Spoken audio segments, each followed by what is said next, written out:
O que você faria se no calor abrasador do sertão nordestino, seus filhos agonizassem de sede ao lado de uma lagoa seca e, em desespero, você cavasse não água, mas um baú repleto de segredos que revelam a ganância por trás da seca? Uma viúva luta contra a natureza cruel e um coronel impiedoso em busca de redenção e justiça. Antes de mergulharmos nessa trama de drama social que vai te emocionar, inscreva-se no canal e ative o sininho, porque o final dessa história vai te deixar sem ar e questionando tudo. O que você faria se no calor sufocante do sertão seus filhos morressem de sede à beira de uma lagoa seca e, em um ato de desespero, você desenterrasse não água, mas a verdade que poderia mudar tudo? Imagine o pavor de uma mãe viúva enfrentando não só a fúria da natureza, mas a ganância de um homem poderoso. Antes de mergulharmos nessa jornada de drama social e redenção, inscreva-se no canal e ative o sininho, porque o final dessa história vai te deixar sem fôlego e questionando: o que é mais cruel, a seca ou a injustiça humana? O sol poente tingia o sertão de vermelho sangue, e Eulália sentia o ar quente queimar sua pele como ferro em brasa. Seus dedos calejados cravavam-se na terra rachada da lagoa de pedra rachada, onde o pó seco subia em nuvens finas, grudando na garganta como poeira de osso moído. Ao seu lado, os filhos gemiam baixinho, os corpos mirrados encolhidos sob a chita desbotada que servia de lençol, o cheiro de mofo misturado ao suor azedo de febre e fome. "Mamãe, água!" sussurrou o caçula, os olhinhos fundos como poços sem fundo, e o coração de Eulália se partiu como a crosta sob seus pés. Era o ano de 1853, no coração do Nordeste brasileiro, onde o Império havia ruído como uma fazenda abandonada, deixando para trás apenas o peso do coronel e da seca impiedosa. Eulália Mendes, com seus 33 anos marcados por rugas precoces e o luto de um marido levado pela geada traiçoeira 2 invernos antes, carregava sozinha o fardo de 3 bocas famintas. A cabana de pau a pique, erguida com barro e promessas quebradas, ficava a uma légua da lagoa, mas naquele dia o caminho parecera eterno, o sol batendo como um capataz impiedoso. Ela havia rezado o terço pela manhã, as contas do rosário úmidas de lágrimas, prometendo a Nossa Senhora um milagre em troca da vida dos filhos. Mas o céu, seco como o ventre de uma mulher estéril, respondia apenas com silêncio opressivo. Agora, ajoelhada na margem da lagoa, Eulália cavava com as unhas e um pedaço de madeira lascada, ignorando o corte que sangrava no polegar, o gosto metálico na boca misturado à saliva poeirenta. A terra era dura, compacta como o coração de quem a explorava, e cada punhado removido revelava raízes mortas e cascalho que arranhava a palma das mãos. O vento quente sussurrava promessas vazias pelas espinhas secas dos mandacaros, e o zumbido distante de moscas, atraídas pelo suor dos meninos, enchia o ar como um lamento coletivo. "Deus, se não for água, que seja o fim", murmurou ela, a voz rouca de tanto gritar ordens para os filhos ficarem quietos, poupando forças que não tinham. Lá longe, na fazenda do coronel Ramiro de Albuquerque, os vaqueiros ainda riam ao redor da lamparina, bebendo cachaça que escorria como chuva esquecida, enquanto o capataz contava histórias de jagunços que desafiavam a seca e acabavam com a garganta cortada. Mas aqui, na beira da lagoa, o mundo de Eulália se resumia aos gemidos intermitentes de Joãozinho, o do meio, que tossia poeira e febre, o corpinho tremendo, apesar do calor que derretia o couro dos tamancos. Ela parou por um instante, limpando o suor que escorria nos olhos, ardendo como sal em ferida aberta, e olhou para os rostos pálidos. O primogênito. Tomás, com 10 anos e olhos que já carregavam o peso de um homem, mordia o lábio para não chorar. O caçula, Bento, de 5, chupava o dedão inchado, buscando umidade onde não havia. O desespero crescia como mandacaru espinhoso no peito dela. Fazia meses que a lagoa secara, desde que o coronel ordenara a desviamento do riacho para irrigar suas terras de algodão, alegando progresso imperial, em meio ao caos pós-abolição que ainda ecoava nas senzalas vazias. Os camponeses murmuravam nas feiras de Quixadá, trocando olhares sob o sol impiedoso, mas ninguém ousava erguer a voz contra o homem que controlava o cartório e as balas. Eulália havia implorado ao padre na missa dominical, as mãos entrelaçadas no banco de madeira áspera, o cheiro de incenso misturado ao odor de corpos suados, mas o religioso apenas balançara a cabeça, murmurando sobre vontade divina. Vontade divina que agora a forçava a cavar como uma louca, as unhas pretas de terra, o vestido colado à pele úmida de esforço fútil. De repente, a madeira quebrou contra algo sólido, um som seco, como o estalo de um galho morto, ecoando no vazio da tarde. Eulália franziu a testa, o coração acelerando com um misto de esperança e pavor. Seria uma raiz grossa ou o rochedo que os boiadeiros juravam esconder tesouros amaldiçoados? Ela largou o pedaço lascado e usou as mãos nuas, as palmas sentindo a frieza inesperada sob a camada superficial de calor. A terra cedeu um pouco, revelando uma borda de madeira apodrecida, o cheiro de umidade antiga subindo como um sopro de túmulo, misturado ao mofo que grudava nas narinas. O que é isso? Pensou ela, o pulso latejando, enquanto os filhos erguiam as cabeças fracas, os olhos vidrados na poeira que dançava ao redor. Com esforço, ela ampliou o buraco, os músculos dos braços protestando como cordas esticadas de viola, o suor pingando e formando sulcos na poeira do rosto. O objeto era um baú pequeno, coberto de musgo seco e ferrugem, as dobradiças rangendo como lamento de viúva, quando ela o puxou para a luz alaranjada do entardecer. O peso era surpreendente, não de ouro ou joias, mas de algo mais denso, mais perigoso. Seus dedos tremiam ao forçar a tampa, que cedeu com um estalo úmido, liberando um bafo de papel mofado e tinta desbotada. Dentro não havia água, mas maços de documentos amarelados, selados com lacres partidos, e uma carta dobrada com o brasão do coronel, o mesmo que pendia na parede da fazenda como troféu de caça. Eulália piscou, o arrepio correndo pela espinha, apesar do calor opressivo, enquanto o sol mergulhava mais fundo, alongando as sombras como dedos acusadores sobre a terra seca. Os filhos tossiram em uníssono, um som que cortava o silêncio como faca em couro, e ela os cobriu com o xale puído, o tecido áspero contra a pele febril deles. Mas seus olhos não desgrudavam dos papéis, as palavras borradas dançando à luz fraca. Desvio do riacho, apropriação, sentença de morte para o sertão. O que aquilo significava? Um segredo enterrado, como os corpos dos que ousaram reclamar. Ela sentiu o estômago revirar, o gosto amargo de bile subindo, misturado ao pó que ainda pairava no ar. Enquanto o crepúsculo engolia os contornos da lagoa, Eulália guardou o baú sob o xale, o peso dele agora um fardo vivo contra o peito. Caminhar de volta à cabana seria uma provação, com Bento nos braços e Tomás arrastando os pés, o chão quente sob as solas finas como agulhas.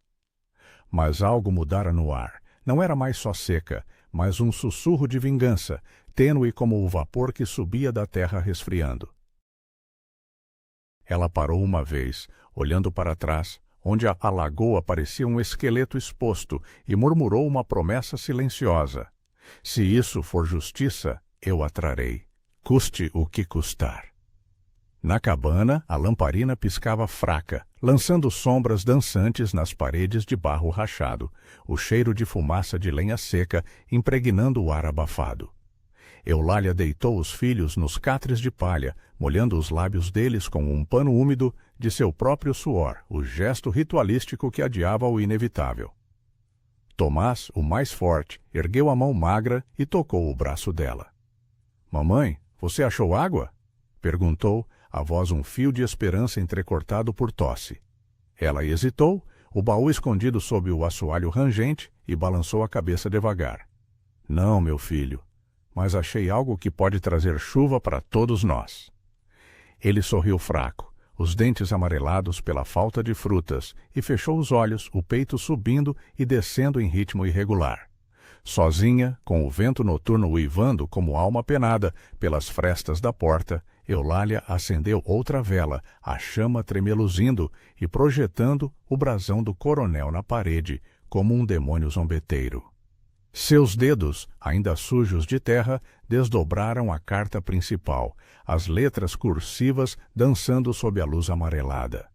Coronel Ramiro de Albuquerque, em conluio com o engenheiro da província, desviou o curso d'água da Lagoa de Pedra Rachada para fins privados, sob pretexto de melhorias imperiais. Testemunhas silenciadas. 3 camponeses enforcados como ladrões em 1851. O nome do marido dela, o falecido Manuel, aparecia ali, riscado com tinta fresca. Manuel Mendes, testemunha ocular, desaparecido após denúncia. O choque veio como um soco no ventre, o ar fugindo dos pulmões em um suspiro rouco. Manuel não morrera de geada, como o capataz jurara na missa fúnebre, o caixão vazio coberto de flores murchas. Ele fora silenciado, como os outros, por ousar mapear o riacho em um croqui escondido, o mesmo croqui que agora repousava no baú, amassado mas legível, com setas indicando o desvio ilegal. Eulália sentiu o sangue pulsar nas têmporas, quente como o dia que se fora, e lágrimas quentes escorreram pelo rosto, salgadas como o mar distante que o sertão tanto invejava. O cheiro de mofo dos papéis misturava-se ao de terra fresca em suas mãos, um lembrete tátil de que o passado não estava enterrado, apenas adormecido. Ela se levantou devagar, as pernas bambas como varas de mandioca podre, e saiu para o terreiro, onde a lua nascente iluminava o horizonte seco como um osso polido. O ar noturno era mais fresco, mas ainda carregado de poeira, que se infiltrava nos pulmões, forçando tosses secas. Por que, Manuel? Por que não me contou? Sussurrou para as estrelas, o vento levando as palavras como folhas mortas. Mas no fundo ela sabia. O medo do coronel, com seus jagunços armados de espingardas enferrujadas e olhares de cobra, havia selado os lábios dele.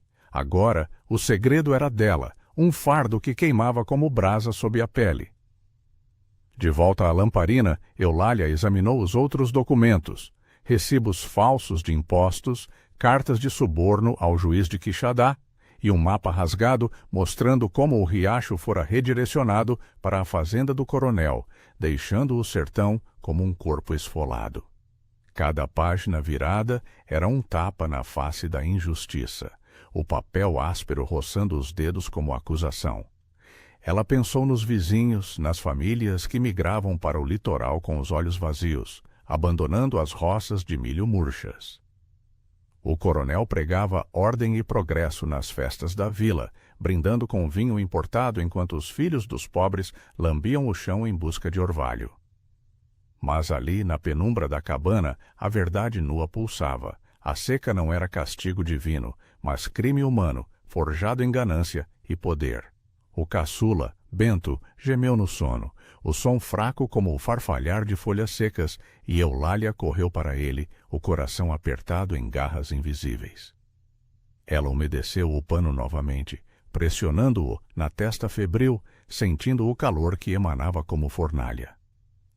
"Aguenta, meu anjo, mamãe vai trazer justiça", murmurou, a voz embargada, enquanto o menino se agitava, murmurando sobre rios de leite e mel. Tomás acordou parcialmente, os olhos semicerrados na luz da vela. "O que é isso que você trouxe, mamãe?" "Parece coisa do diabo." Ela hesitou, o peso do baú ecoando em sua mente, e respondeu com um sorriso forçado. "É o segredo do papai, Tomás. Um que pode salvar a gente." Enquanto a noite avançava, o uivo de um lobo distante cortava o silêncio, ecoando o desespero que crescia no peito dela. Eulália guardou os papéis de volta ao baú, cobrindo-o com um pano velho, o cheiro de terra úmida ainda grudado nas narinas. Ela se deitou ao lado dos filhos, o catre rangendo sob o peso, e fechou os olhos, mas o sono veio aos pedaços, interrompido por visões de riachos desviados e enforcados balançando ao vento. Amanhã, pensou, levaria um pouco d'água da cisterna da vizinha, mas o verdadeiro poço a salvar era esse. A fúria que fermentava, pronta para explodir como uma tempestade tardia. No alvorecer, o sol nascente lambia o horizonte com línguas de fogo, e Eulália acordou com o choro de Bento, o corpinho convulsionando em espasmos de sede. Ela se levantou rápido, o chão frio de terra batida gelando os pés descalços, e preparou uma papa rala de farinha, o vapor morno subindo como oferenda fútil. Os meninos comeram em silêncio, os olhos fixos no vazio, o gosto insosso na boca como cinza. Hoje vamos à vila, pedir ajuda ao farmacêutico, anunciou ela, a voz firme apesar do tremor interno, enquanto vestia o vestido limpo, o único lavado no riacho seco com cinzas de fogueira. O caminho para a vila de Pedra Branca era uma trilha poeirenta, ladeada por cactos espinhosos que arranhavam as pernas como dedos zangados, o ar já quente às 6 da manhã carregado do cheiro de esterco seco de gado faminto. Tomás carregava Bento nos ombros, o esforço fazendo gotas de suor escorrerem pela nuca, enquanto Eulália ia à frente, o baú embrulhado em um lençol e pendurado nas costas como um fardo de pecados. Cada passo ecoava o rangido das juntas, e o sol subia impiedoso, transformando o ar em fornalha que queimava os pulmões. — Mamãe, dói! Queixou-se Joãozinho, tropeçando em uma pedra solta, e ela o ergueu, sentindo os ossos frágeis sob a pele fina como papel. Na vila, o burburinho da feira matinal enchia as ruas de barro endurecido, mercadores gritando preços de feijão murcho, o tilintar de moedas de cobre misturado ao mugido de vacas esqueléticas. O cheiro de carne assada no espeto, luxo para poucos, misturava-se ao fedor de esgoto a céu aberto, e Eulália desviou o olhar dos olhares curiosos dos feirantes, que cochichavam sobre a viúva louca que cava fantasmas. Ela parou na botica do seu Otávio, um homem magro de bigodes grisalhos, o balcão coberto de frascos empoeirados que exalavam um aroma acre de ervas secas. Preciso de algo para a febre dos meninos. Seu Otávio. Qualquer coisa. Implorou ela, deslizando as poucas moedas na madeira lascada, o toque frio do metal contrastando com o calor da palma. O boticário franziu a testa, os olhos astutos varrendo o embrulho nas costas dela. — Quinina, mas é cara, Eulália. O coronel subiu os preços de novo. E ouvi dizer que você andou cavando na lagoa. Achou o que procurava? Ela engoliu em seco, o gosto amargo da poeira voltando, e balançou a cabeça. Só terra seca, como tudo por aqui. Mas enquanto ele pesava o pó branco em um saquinho de pano, o coração dela batia forte, ecoando o segredo que queimava como brasa oculta. De volta à trilha, com o remédio guardado no bolso, Eulália sentiu um arrepio apesar do sol escaldante. Um vulto à distância, um vaqueiro do coronel montado em mula ossuda, os olhos semicerrados, observando. Ele cuspiu tabaco no chão, o som úmido ecoando como aviso, e esporeou a montaria para longe, deixando uma nuvem de poeira que cegava os olhos. — Eles sabem? Pensou ela, apertando o passo, o peso do baú puxando como âncora. Os filhos gemiam, o remédio ainda não dado, e o sertão parecia fechar-se ao redor como mandíbula de fera. Na cabana, Eulália dissolveu a quinina em água turva da cisterna, o líquido leitoso descendo pela garganta dos meninos como veneno doce, o alívio vindo em suspiros fracos. Mas enquanto eles dormiam, ela desenterrou o baú novamente, espalhando os papéis na mesa improvisada de tábuas, o cheiro de mofo invadindo o ar confinado. Cada linha lida era um golpe. nomes de famílias arruinadas, datas de execuções disfarçadas de acidentes, o selo do coronel como assinatura de morte. Isso acaba aqui, jurou ela para si, os punhos cerrados até doerem, as unhas cravando na palma úmida. Mas o dia trouxe mais do que leitura. Um vizinho, o velho Zé Cazuza, batera à porta ao meio-dia, o chapéu puído na mão calejada, o rosto marcado por rugas como sulcos de enxada. Ouvi boatos, Eulália. O capataz do coronel ronda a lagoa. Cuidado com o que cava. Ela o convidou para entrar. O cheiro de sua roupa suada, misturando-se ao de ervas fervendo na panela, e mostrou-lhe-se um fragmento do mapa, os dedos tremendo. Zé, olhe isso. Manuel morreu por causa disso. O velho arregalou os olhos, o bigode tremendo, e sussurrou. É o fim do coronel, menina. Mas quem vai acreditar em uma viúva contra ele?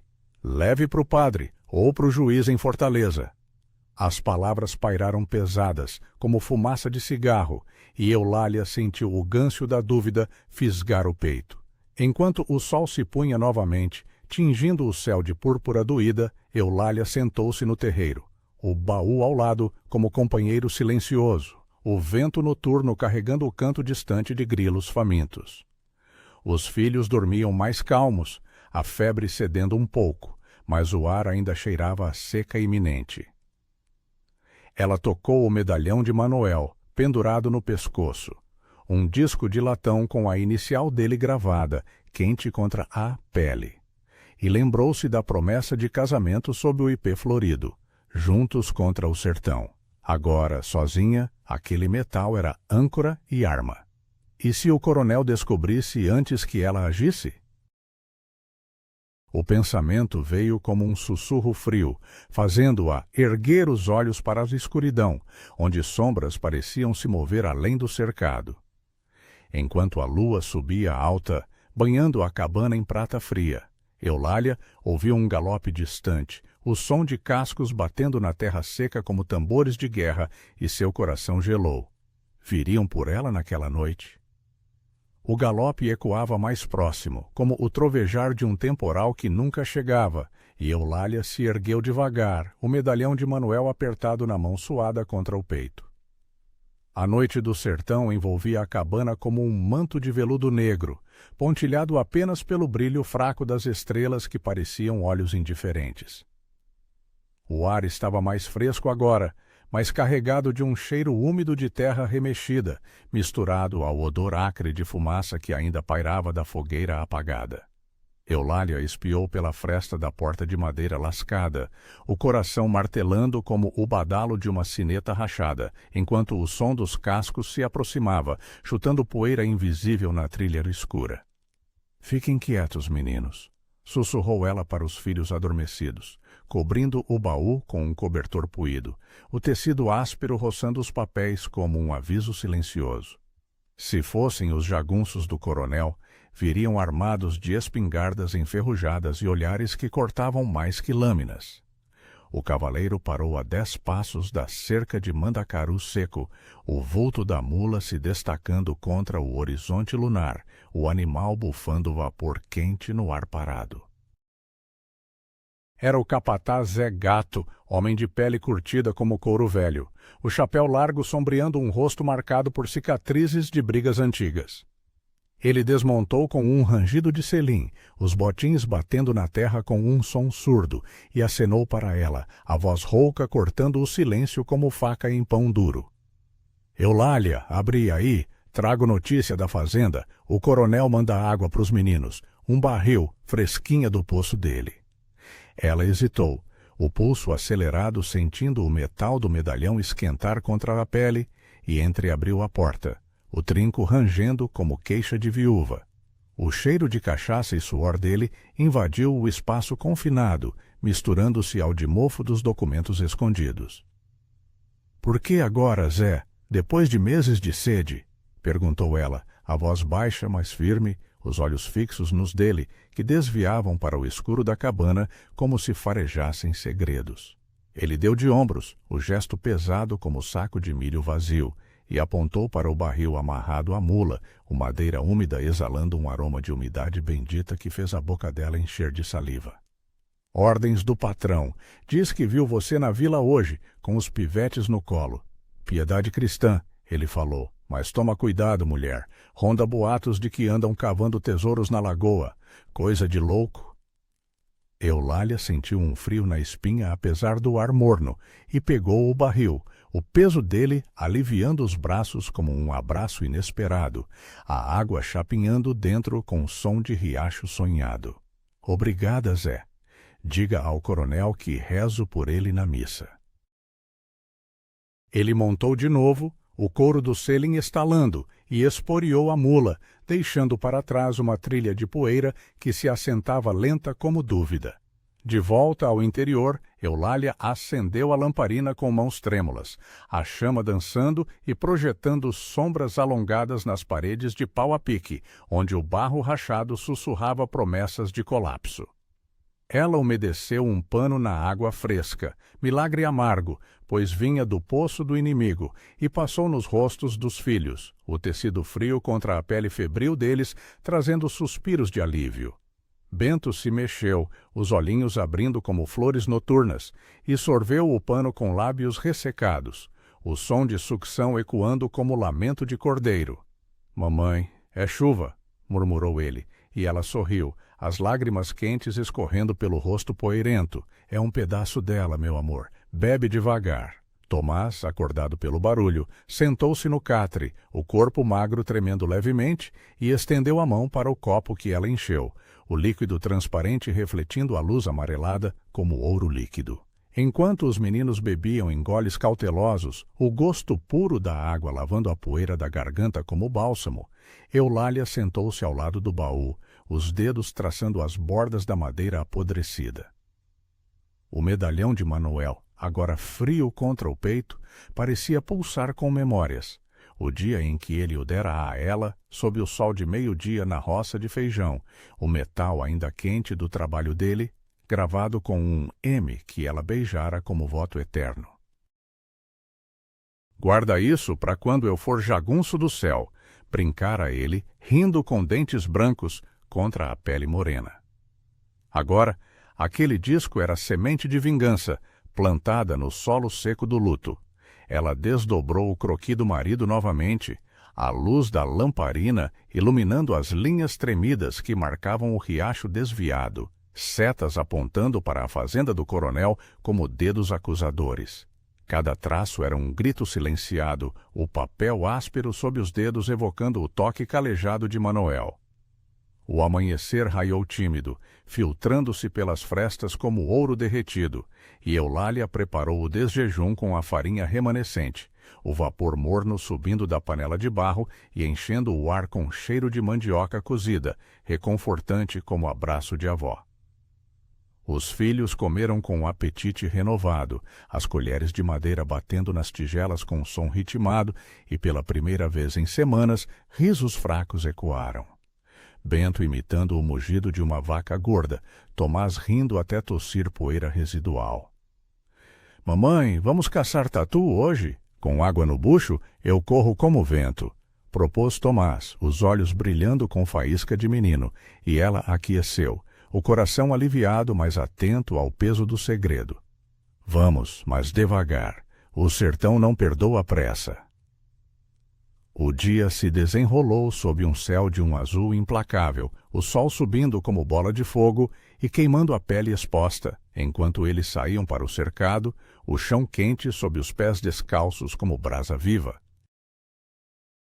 Eulália carregava o baú disfarçado em uma trouxa de roupas, o peso puxando os ombros como culpa viva, e guiou os meninos pela trilha sombreada por juazeiros esqueléticos, cujas folhas secas farfalhavam ao vento como páginas de livro antigo. O ar vibrava com o zumbido de abelhas famintas atraídas por flores murchas, e o cheiro de resina pegajosa subia dos troncos, misturando-se ao suor que escorria pelas costas dela. — Cuidado com os espinhos, Joãozinho. alertou ela, quando o menino tropeçou em uma raiz exposta, o joelho ralando na terra áspera e deixando um traço vermelho que ela limpou com saliva, o gosto salgado na língua. Perto do riacho seco, agora apenas um leito de pedras rachadas, onde lagartos se espreguiçavam ao sol, eles pararam para descansar, o vento quente carregando o eco distante de um sino da fazenda, chamando vaqueiros para o almoço. Eulália sentou-se em uma pedra lisa, o calor dela penetrando o vestido de chita desbotada como ferro em forja, e tirou o medalhão, girando-o entre os dedos enquanto os filhos brincavam de empilhar cascalhos, o som seco das pedras batendo como risada forçada. Papai faria uma ponte aqui para atravessar quando chover, disse Tomás, empilhando uma torre instável, e o peito dela apertou, a memória de Manuel curvado sobre mapas a lamparina, inundando os olhos com umidade não derramada. Ela guardou o medalhão e abriu a trouxa discretamente, espalhando o croqui no colo, as linhas dançando ao vento como serpentes vivas. De repente, um estalo de galhos partiu o ar, e Eulália ergueu a cabeça, o coração saltando como coelho acuado. Um grupo de mulheres da vizinhança surgia da mata rala, carregando cestos vazios para colher frutos silvestres que o sertão negava, os rostos enrugados pelo sol refletindo o mesmo cansaço que o dela. À frente ia Dona Carmosina, viúva como ela, de 50 invernos e mãos que pareciam raízes retorcidas, o xale bordado caindo dos ombros ossudos. Eulália, graças a Deus te achamos. Os boatos correm como fogo em palha seca. O capataz trouxe água para você ontem. O coronel está testando lealdade, ou é armadilha.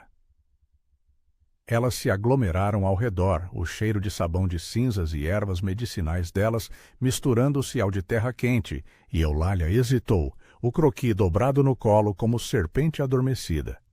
É mais que água, Carmosina, é veneno disfarçado, respondeu ela, a voz baixa como confissão no confessionário, e mostrou o mapa, os dedos tremendo ao apontar o desvio. As mulheres ofegaram em uníssono, o som como vento em folhas mortas, e Dona Carmosina tocou o papel com reverência, os olhos arregalados refletindo a luz do sol. Meu marido falou disso antes de sumir na geada de 51. Enforcado como ladrão, disseram. Isso é justiça, Eulália, mas perigosa como cachaça forte. Outra, a jovem Maria Lua, de 30 anos e olhos que guardavam segredos de noites longas, inclinou-se para ver melhor, o colar de contas de semente tilintando. Leve para o padre em pedra branca. Ele odeia o coronel desde que o homem comprou a igreja com suborno. As vozes se entrelaçaram em murmúrios, um coro de desespero e fúria contida, o ar vibrando com o peso de promessas não ditas. Eulália dobrou o croqui, o papel crepitando como osso quebrado, e o guardou, sentindo o medalhão pulsar novamente contra o peito. Um lembrete de que Manuel plantara aquela semente, e agora ela a regava com sangue e suor. Os meninos, alheios ao sussurro das mulheres, corriam entre as pedras, rindo de uma lagartixa que fugia, o som leve contrastando com a tensão que crescia como espinho no peito dela. Eu vou, mas sozinha primeiro. Se me pegarem, ninguém mais sofre, disse ela, erguendo-se, o sol batendo nas costas como mão pesada do destino. As mulheres aqueceram, trocando olhares que prometiam rede de apoio tecida em silêncio, e se dispersaram pela mata, deixando para trás um rastro de pegadas na poeira, como marcas de pés em dança proibida.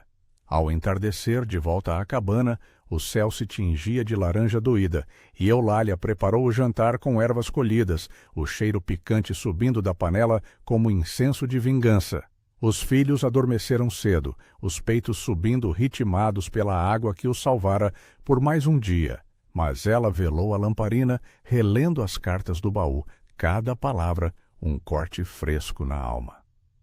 O coronel não era só homem, era o sertão encarnado em ganância, desviando rios como desviava almas para o inferno. Ela tocou o medalhão mais uma vez. o metal agora quente como febre, e murmurou uma oração torcida. Nossa Senhora da Seca, dê-me força para cavar mais fundo que a terra. Mas enquanto a chama da lamparina tremia, um arranhar na porta a fez congelar, garras de animal ou dedos de espião, e o ar pareceu engrossar com o cheiro de perigo iminente. O arranhar na porta cresceu em um raspão insistente, como unhas de gato no barro seco, e Eulália congelou, a lamparina tremendo em sua mão como folha ao vento. A chama da vela esticou sombras longas pela cabana, dançando sobre as paredes de pau a pique como fantasmas inquietos. E o ar noturno infiltrava-se pelas frestas, carregado de um cheiro frio de orvalho distante que o sertão raramente concedia. Eulália soprou à luz devagar, mergulhando o espaço em escuridão palpável, onde o silêncio se tornava inimigo, amplificando cada estalo da madeira velha.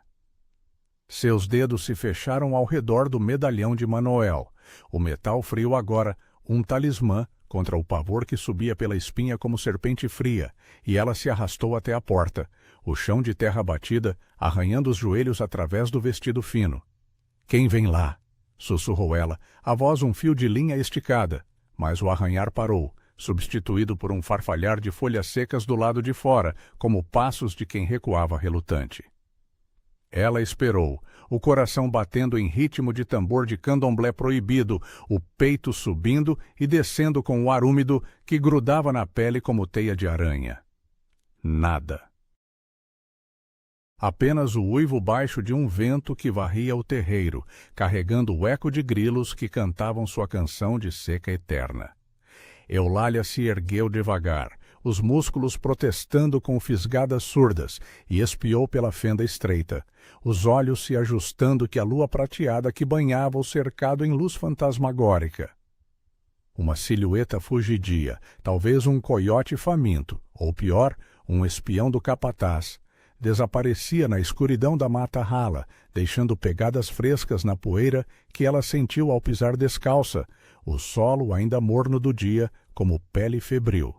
Não hoje, senhor, murmurou ela, fechando a porta com o trinco enferrujado, o clique ecoando como sentença adiada. De volta ao catre, Eulália deitou-se ao lado dos filhos, o corpo deles quente e macio contra o dela, um escudo vivo contra a noite traiçoeira. Bento se aninhou no peito dela, o hálito miúdo roçando o decote como brisa de rio sonhado, e Tomás resmungou no sono, a mãozinha apertando o chale puído como âncora.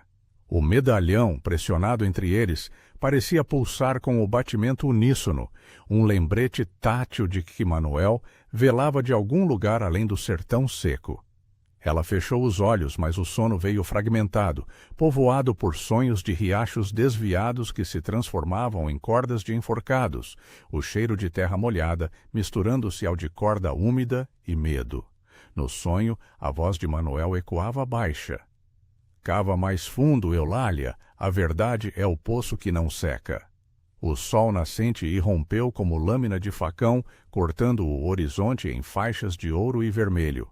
E Eulália acordou com o canto rouco de um galo distante, o som ecoando como alarme de vigília. Ela se levantou sem barulho, o ar da manhã fresco contra a pele ainda colada de suor noturno, e preparou o café com grãos moídos na mão, o aroma tostado subindo da panela de ferro como oferenda aos deuses caprichosos do Nordeste. Os filhos se espreguiçaram devagar, os olhos inchados de sono e febre residual, e beberam o caldo preto em goles ávidos, o líquido quente queimando a língua, mas aquecendo o ventre vazio. Mamãe, o homem da noite veio pegar a gente? Perguntou Joãozinho, os dedinhos traçando padrões na tigela de barro, e ela sorriu forçado, bagunçando os cabelos embaraçados dele. Não, foi só o vento pregando peças. Hoje é dia de ir à igreja pedir chuva de verdade.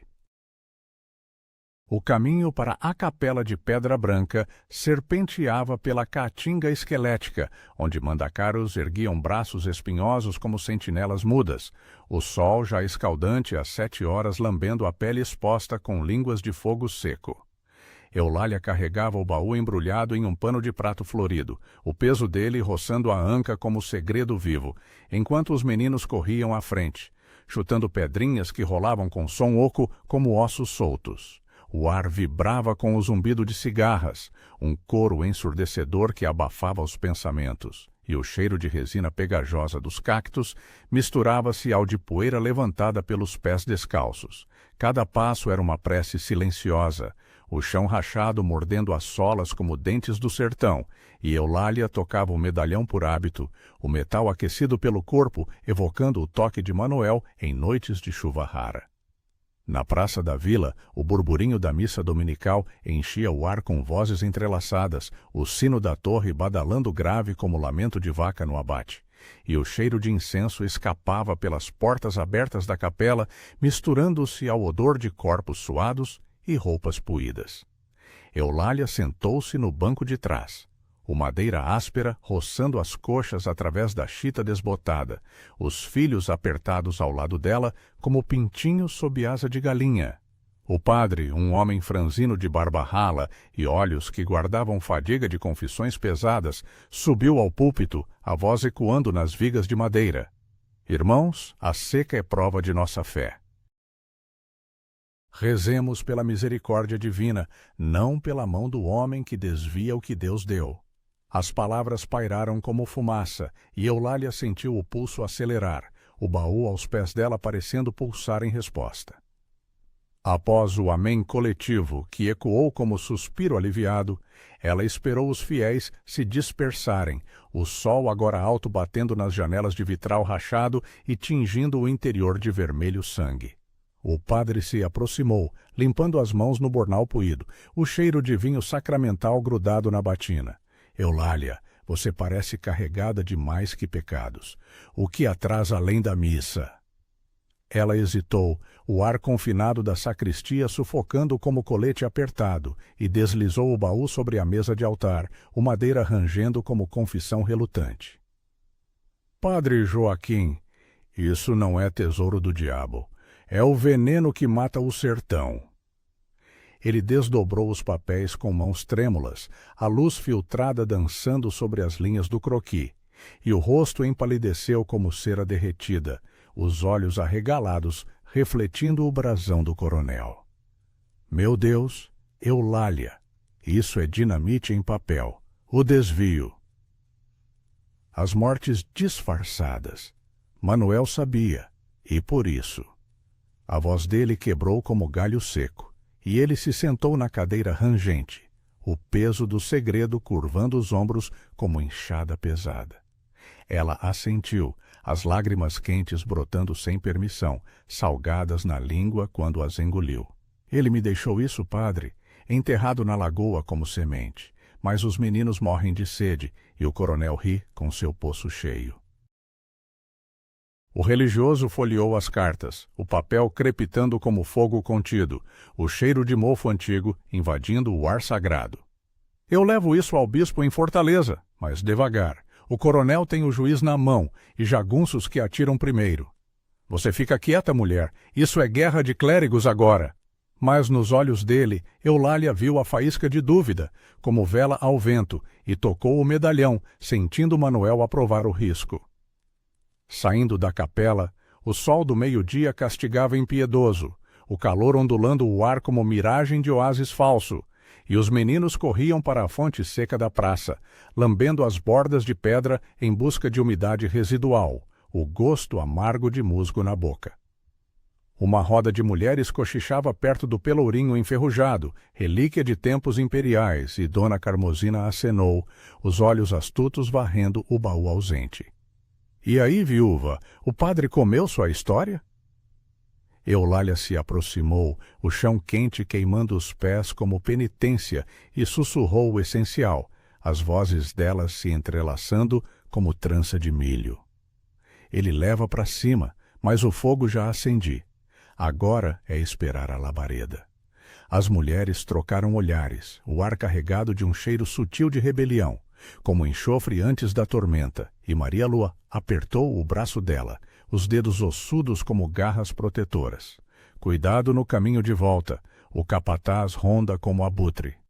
O retorno foi tenso, o sol declinando em arco de fogo lento, alongando sombras que pareciam dedos do coronel esticados para agarrar. Os filhos tagarelavam sobre anjos da missa, as vozinhas leves contrastando com o peso no peito dela, e Eulália os carregava nos braços quando as pernas fraquejavam, o suor escorrendo pelas costas como rio traidor. Perto da cabana, um vulto cruzou a trilha, Zé Gato novamente, a mula parada sob um juazeiro, os olhos semicerrados como fendas de cobra. O coronel pergunta por você, Eulália. Diz que tem trabalho na fazenda, lavar roupa, ou o que for. A voz dele era melado, mas o tom cortante como faca escondida, e ela sentiu o medalhão esquentar contra a pele, um aviso de Manuel. Diga que rezo pela alma dele, Zé, mas minha casa é aqui. Ele cuspiu no chão, o som úmido ecoando como risada abafada, e partiu, deixando poeira que se assentava lenta, como ameaça velada. Na cabana, ao entardecer, Eulália acendeu a lamparina cedo, a chama reconfortante projetando círculos de luz no barro rachado, e preparou uma sopa rala de rapadura derretida, o doce pegajoso na língua dos meninos como consolo fugaz. Eles adormeceram com barrigas meio cheias, os peitinhos subindo ritmados.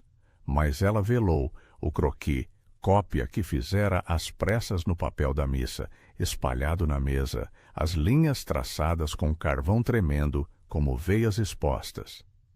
O padre prometera, mas e se o medo o calasse? Como calar a Manuel?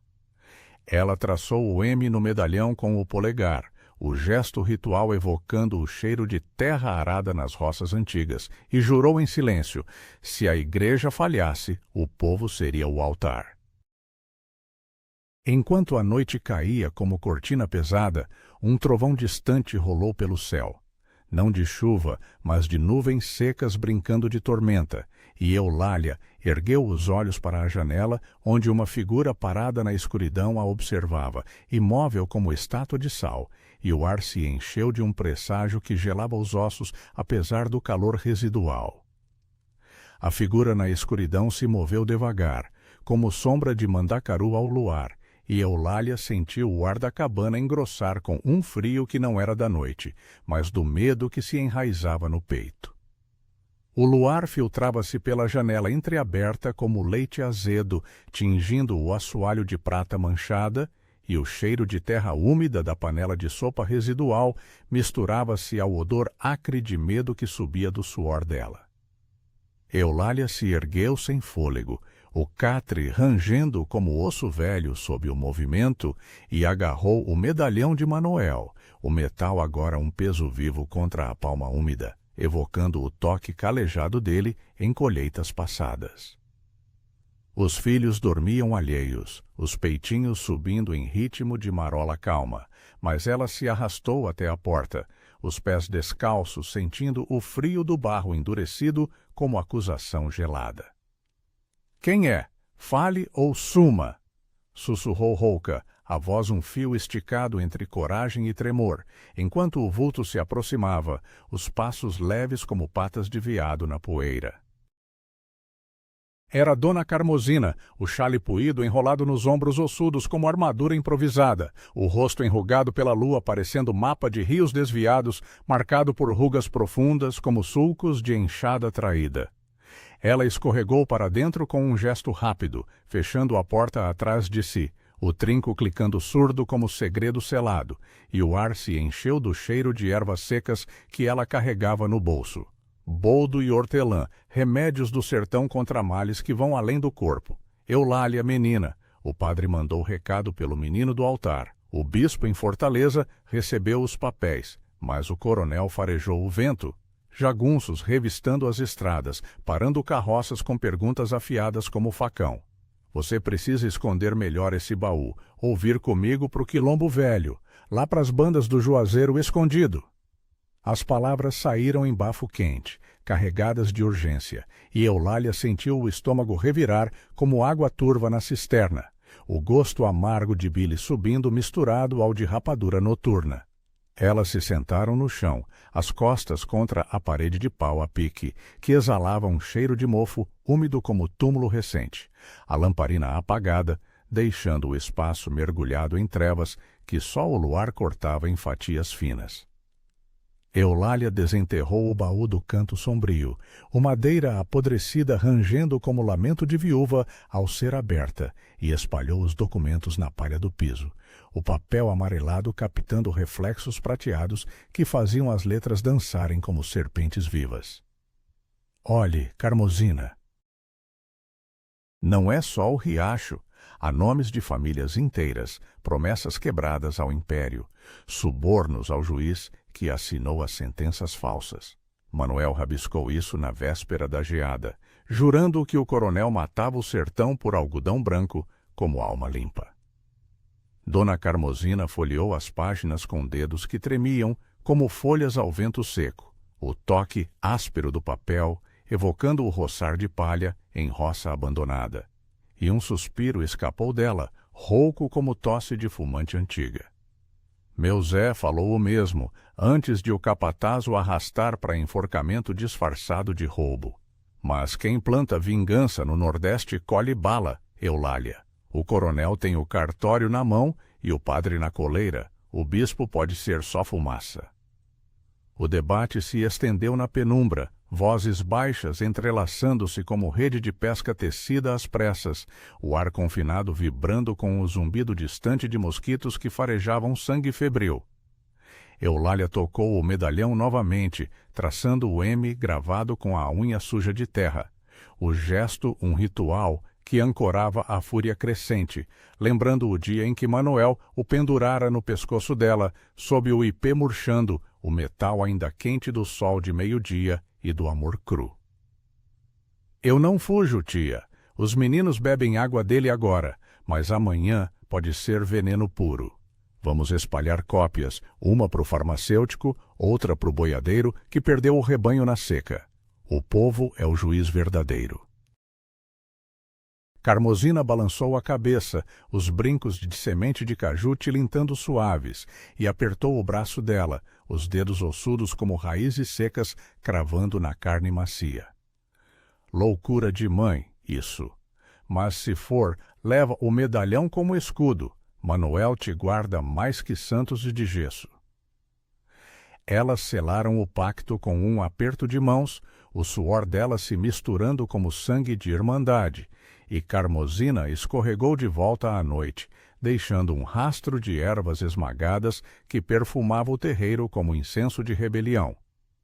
O amanhecer veio tímido, o sol rastejando sobre o horizonte como ferido se arrastando, e Eulália acordou os filhos com toques leves, o ar da manhã carregado de um frescor ilusório que evaporava rápido sob o calor nascente. Ela preparou mingau de milho murchado, o vapor morno subindo da panela de barro com cheiro de terra cozida, reconfortante como o colo de avó, e os meninos comeram em silêncio, as colheres de madeira batendo ritmadas nas tigelas, os olhos ainda pesados de sonhos de rios plenos. Mamãe, o homem da fazenda vem hoje? Ele trouxe mais água? Perguntou Bento, os lábios inchados pelo pano úmido da noite anterior, e ela sorriu, bagunçando os cachos embaraçados dele com dedos que ainda sentiam o peso dos papéis. Talvez, meu sol, mas hoje a gente vai visitar a tia Carmosina, colher mandacaru para Cercanova.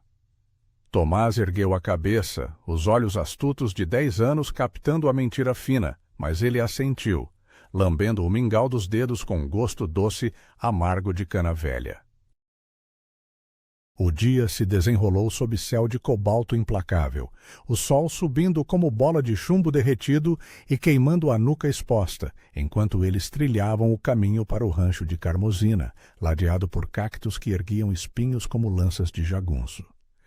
Eulália carregava o baú disfarçado em um cesto de vime, coberto por folhas secas de juá, que exalavam um aroma resinoso e pegajoso, misturado ao suor que escorria pelas costas dela como riacho traidor.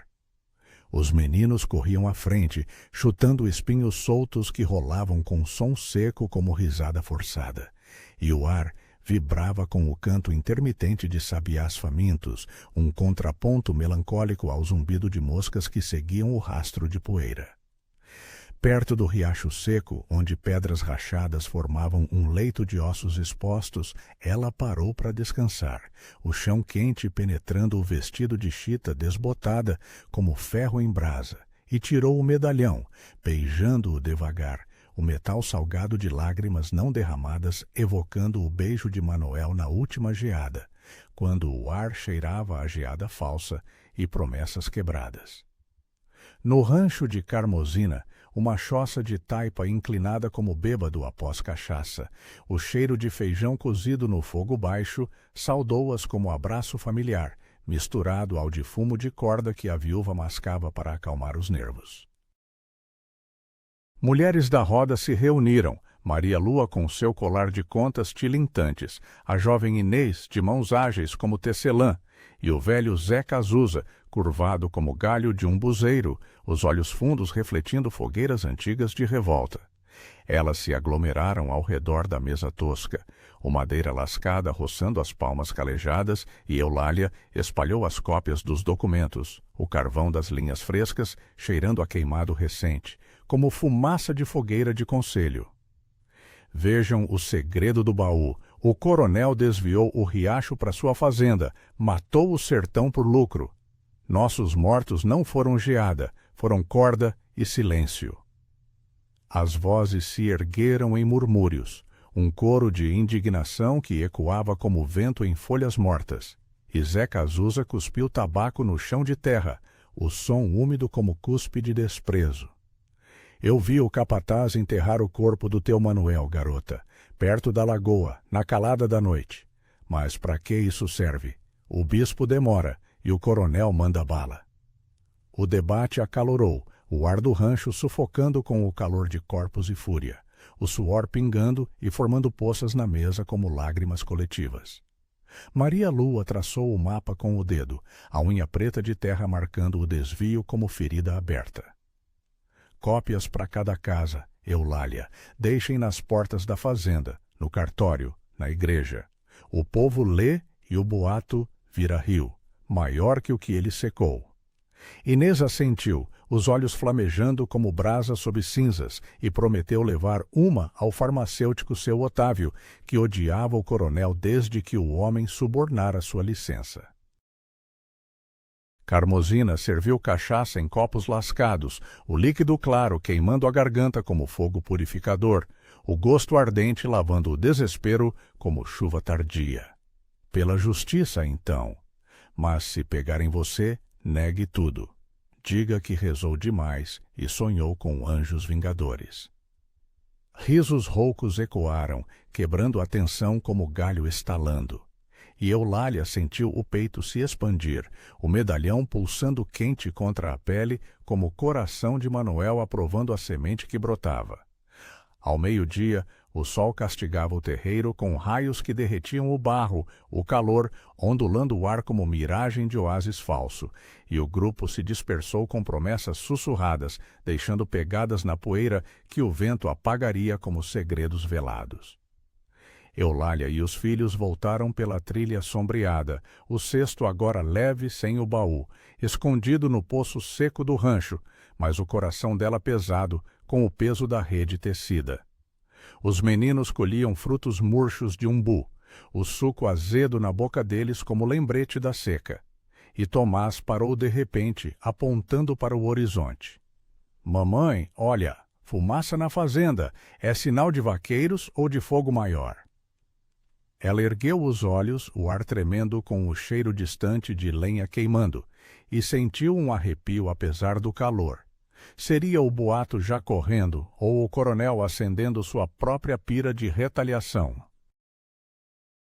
Enquanto o entardecer tingia o céu de púrpura sangrenta, um ginete surgiu na trilha à frente, o pó subindo como nuvem de ira, e Eulália apertou os filhos contra si.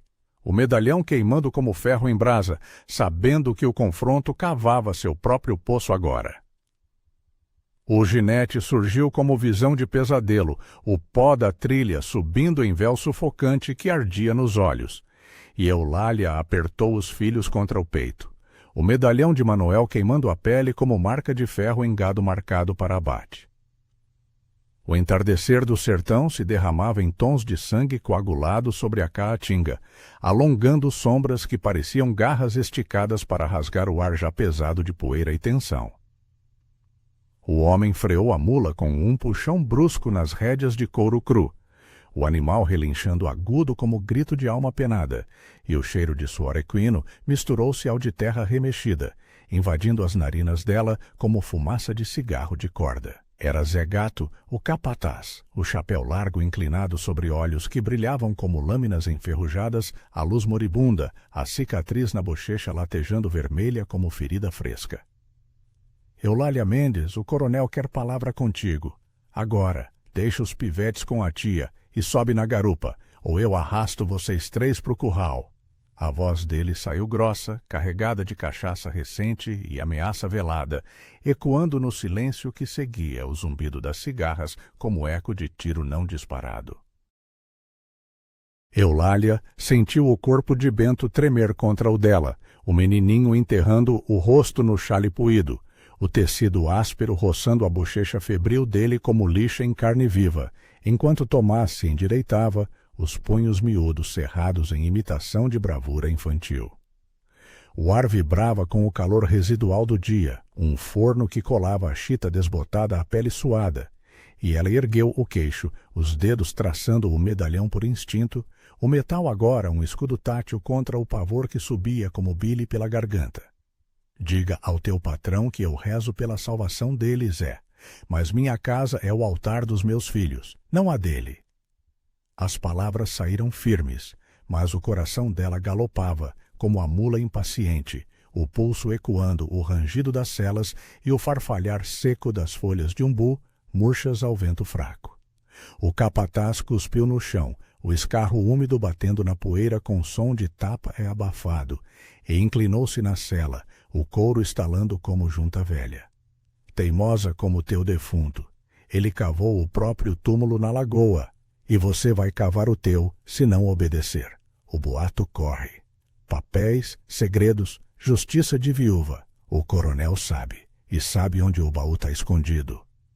O nome do baú caiu como pedra no poço seco do peito dela, o ar fugindo dos pulmões em um suspiro rouco.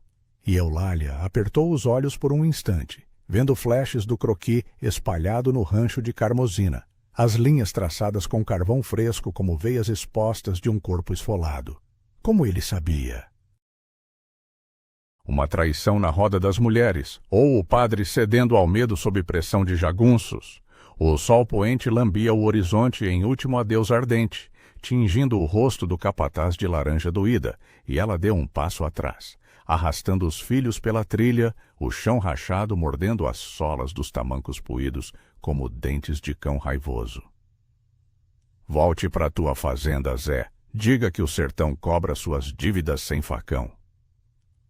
Mas ele riu, um som gutural que ecoou como trovão seco, e esporeou a mula, o animal partindo em trote que levantou nova nuvem de poeira cegante, deixando-a tossir e limpar os olhos com a manga suja, o gosto de terra na boca como cinza de fogueira extinta. De volta à cabana, o crepúsculo engolia os contornos como boca faminta, e Eulália barricou a porta com a mesa tosca, o madeira lascada rangendo em protesto, o ar confinado agora carregado de um cheiro de medo úmido que grudava nas paredes de pau a pique como mofo renascido. Os filhos choramingavam baixinho, os corpinhos encolhidos no catre de palha que exalava um aroma seco de folhas mortas, e ela os acalmou com histórias sussurradas de rios que voltavam do além, a voz embargada traçando imagens de águas cristalinas que lavavam pecados como chuva de milagre. Bento adormeceu chupando o dedão, o som suave de sucção contrastando com o latejar surdo no peito dela, enquanto Tomás velava ao lado, os olhos grandes fixos nela como poços de dúvida. — Mamãe, o homem vai voltar com mais. Ele é mau como o lobo da lagoa? Ela beijou a testa dele, o suor salgado na língua, evocando lágrimas contidas, e murmurou. O lobo uiva, mas o mandacaru tem espinhos mais fundos. Dorme, meu guerreiro, amanhã regamos nossa própria justiça. A noite caiu pesada como cortina de veludo negro, o luar filtrando-se pelas frestas em feixes prateados que dançavam no chão como espíritos inquietos. E Eulália acendeu a lamparina tarde, a chama tremeluzente projetando sombras que pareciam jagunços à espreita. Ela desenterrou uma cópia reserva do croquis, escondida sob o assoalho rangente, o papel crepitando como osso quebrado ao ser desdobrado, e traçou os traços com o dedo, sentindo o carvão sujar a ponta como sangue simbólico. O medalhão pendia no pescoço, quente contra o vale entre os seios. Um lembrete pulsante de Manuel curvado sobre mapas à luz de vela, o cheiro de tinta fresca misturado ao de terra arada nas noites de outrora. Você plantou isso para mim, amor. Agora eu colho-te a tempestade. Sussurrou ela para o vazio, o vento uivando lá fora como resposta de alma errante, carregando o eco distante de cascos que não paravam. O sono a evadiu como água na areia, e ela se levantou ao raiar do dia, o sol nascente lambendo o horizonte com línguas tímidas de rosa e ouro. O ar da manhã fresco iludindo com promessas de alívio que o calor logo devoraria. Preparou o desjejum com as últimas rapaduras, o doce pegajoso derretendo na panela de barro, com um cheiro reconfortante de cana queimada. E os meninos comeram em silêncio, as colheres batendo ritmadas nas tigelas como batidas de coração coletivo. Hoje ficamos quietos, como tatu no buraco.